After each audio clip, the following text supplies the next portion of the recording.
ဒီနေ့ဖတ်ပြမယ့်ပုံမြင်လေးရဲ့ခေါင်းစဉ်ကတော့ကြောက်ရွံ့မှုနဲ့လေးစားမှုဖြစ်ပါတယ်။ဟိုးရှိတုန်းကအရန်ကိုရက်ဆက်ကြမ်းကြုတ်တဲ့ဘရင်ကြီးတစ်ပါးရှိတယ်တဲ့။မြို့သူမြို့သားတွေအားလုံးဟာဘရင်ကြီးရဲ့အကျဉ်းသားမဲ့ရက်ဆက်မှုကိုအရန်ကြောက်ရွံ့ကြတာပေါ့ကွယ်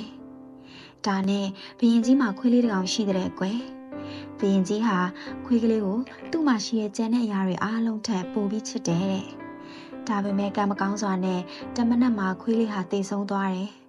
ဘရင်ကြီးဟာသူခွေးလေးအတွက်နောက်ဆုံးဆူတောင်းပွဲကျင်းပတဲ့။အဲဒီတော့တမျိုးလုံးကမိသင်းကျွာနေရာကိုအားလုံးစုဝေးရောက်လာကြတယ်တဲ့။ဘရင်ကြီးဟာဒါကိုတွေ့ရတော့လူအများဟာသူ့ကိုအလွန်ချစ်ခင်ကြပါလားလို့တွေးမိပြီးအယံကိုပျော်ရွှင်သွားတာပေါ့။နောက်သူဟာအလွန်ကိုကြော်ကြားတဲ့ဘရင်ဖြစ်တယ်လို့သူ့ကိုယ်သူခံစားလိုက်ရတယ်တဲ့။ရင်နဲ့ကြာပြီးရဲ့နောက်မှာတော့ဘရင်ကြီးလည်းကွယ်လွန်သွားတယ်တဲ့။ဒါပေမဲ့သူ့ရဲ့ဇာဝနာကိုတော့ဘယ်သူမှရောက်မလာကြဘူးတဲ့ကွယ်။